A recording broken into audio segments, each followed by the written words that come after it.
I was working at my first ever job in retail. I was around 20 years old. It was a busy morning, 9 a.m, somewhere mid-December, hence why it was so busy. I was working the checkouts as per usual, scanning items, ringing up customers, and all that jazz. About an hour into my shift, I was serving an elderly man who just bought a handful of items. After giving him his subtotal, another guy behind him, smelling of booze, stretched out handling me cash. I kindly told him I wasn't serving him. I was serving the man in front of him. Then I looked down and saw he was buying some cheap knockoff branded Baileys, some booze. And of course I figured out that this guy is wasted. Just as I was taking payment from the elderly man, I was planning in my head how I was going to tell the next guy that I cannot sell alcohol to him as he is already drunk. As this was my first job, and I've never encountered this sort of thing before. So I finished serving, and now on to the drunk guy. I looked around in hopes to find another colleague or my manager, but not one in sight or available to help. So I looked at the man, and just before I opened my mouth, I felt what felt like someone grabbed a fistful of my hair and something sharp poking me in the back. And of course a man whispered in my ear, to which I also smelt alcohol on his breath. "Serve my mate." He pushes what I'm assuming was a knife harder into my back. Now, in complete shock, I said nothing, just scanned the bottle, took the cash, and they were gone. I quickly turned around to my colleague working checkouts behind me, but all they did was look at me and asked if I was okay, completely unaware of what just happened. Then I went for my break. I see my manager pass by, so I rushed over to him and told him what just happened. All he did was laugh, because he thought I was joking, but criticised me for selling alcohol to someone under the influence. Whatever that sharp object was that was in my back cut me. Before my break, I could feel blood running down my back, and it was sore. Of course, I couldn't see blood, as my uniform is black. I screamed. It's true, it did happen. I turned around and lifted my hair, as I have very long hair. Lift up my shirt or get a female colleague close by to do it. This guy fucking sliced me. But the manager just said, "Ew, no, I don't want to see you lift up your shirt," and just walked away staring into his phone. Well, I did not return to finish my shift. I snuck out the store, took a taxi, and went home. My mum cleaned up my back and dressed it. Then, the next morning, she called work to tell them that I will not be returning, as the manager's incompetence to take action when I could have almost been stabbed over a bottle.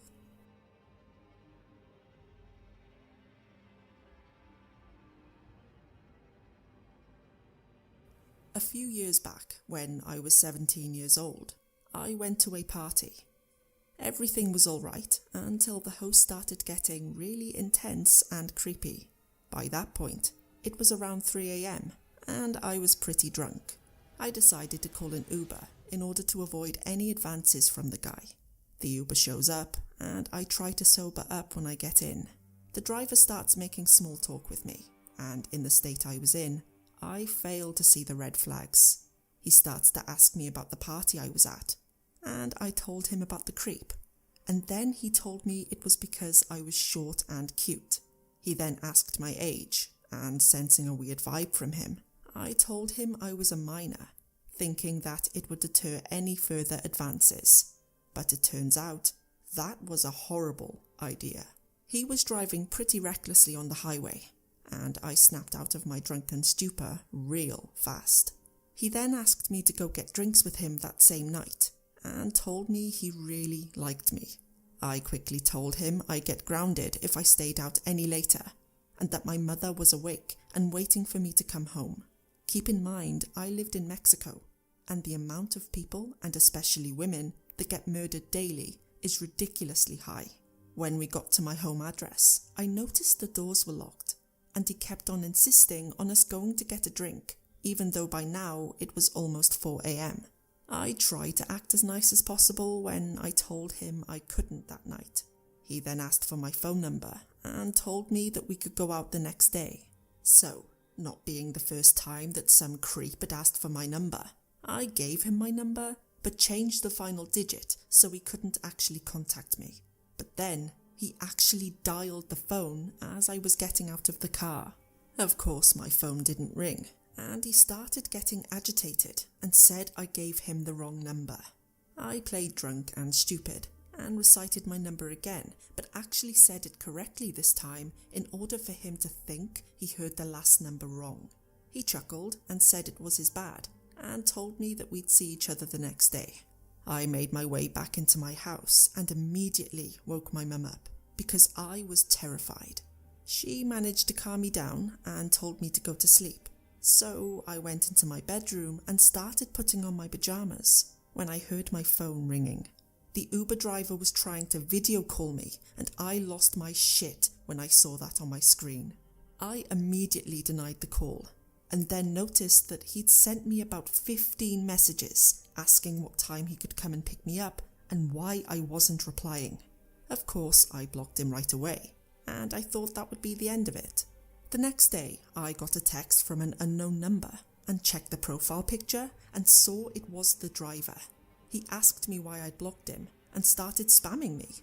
I immediately blocked him. Over the course of the next month, I'd get messages from random phone numbers, and it quickly became obvious that it was the driver. I would always block him, but eventually I reported him on the Uber app and changed my number.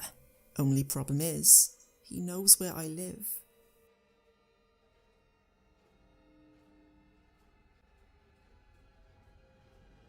This story happened a few years ago. I was in my early 20s and was studying in Paris, France. I was going home from uni. I usually took a short bus ride and walked the rest of the way. That day, I felt slightly uncomfortable. I could sense some guy looking intensely at me. I was used to unpleasant, unsolicited gazes, but this time, his gaze felt beastly. It's hard to explain why, but I felt like a prey being stalked. I decided to get off the bus a few stops early.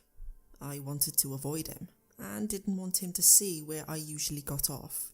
Like I learned in the movies, I waited until someone else pressed the stop button and waited until the last moment to stand up and leave.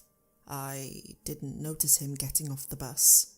Just as I was feeling the relief of having escaped an uncomfortable situation, I looked over my shoulder, and there he was, a few meters behind. I had the distressing feeling that his eye had just looked away the moment I turned. I walked into a shop, took my phone, and pretended to be taking a call. When I couldn't see him anymore, I exited and made my way home as fast as I could. I kept looking back in the busy street. I zigzagged, crossed the street at every crossing. Finally, I believed that him getting off the same stop as me was just a coincidence. When I reached my building, I looked back one last time, and there he was, his alarming gaze on me, smirking. I ran up to my apartment, climbing the stairs 4 at a time. I reached the top floor, squeezed through my door, locked it, and froze. My intercom was ringing. Don't ask me why I picked it up. I regretted it the moment I did. I could hear the opposite flat intercom ringing as well. He had pressed all the buttons one by one, hoping someone would open. But now, he knew my name. Gabrielle. Oh shit. I felt like a deer in the headlights, frozen. Open the door, please, said a pleading voice. I just want to talk to you. Somehow I couldn't move or speak. Come to the window, he added. Look at me. You'll see I'm not a bad guy. Something clicked. He wanted to locate my apartment in the building. I was not going to make that mistake. I hung up in shock. I waited by the door without moving for what seemed like hours. When I finally managed to calm myself, I called my long-distance boyfriend. Call the police, he said immediately. Why didn't I call the police? I don't know. Today, it would have been the first thing I would do. The fear of making a big deal out of something not important, perhaps. What an idiot I was. I called my best friend instead. I didn't want to feel alone. I told her all about it, and after a while, I felt better, safe. We started laughing. Suddenly, the intercom rang again. 2 hours had passed since I'd come home. I answered. "Gabrielle," said the voice. "Open, please." I still remember the chills I felt. He was still there. He was there all this time. I was silent, petrified. He was silent, but I could sense his trepidation. "Gabrielle, let me in. I am so thirsty," he said. "Just give me a glass of water." This broke the tension. I hung up, curled up in a corner, literally in recovery position, terrified. I waited. I was scared to make a sound. I knew he couldn't hear me from the hall, but I was scared to even breathe. The intercom rang again, and again. I didn't answer this time. I crouched to the sofa and fell asleep in exhaustion. I heard the intercom ring one last time in the middle of the night. I woke up in the morning, afraid to leave my apartment. I called my dad, who then came to pick me up. There was no one in the hall, but there was a note in my mailbox. "Gabrielle, I am a nice guy. You should have opened to me." We immediately went to the nearest police station.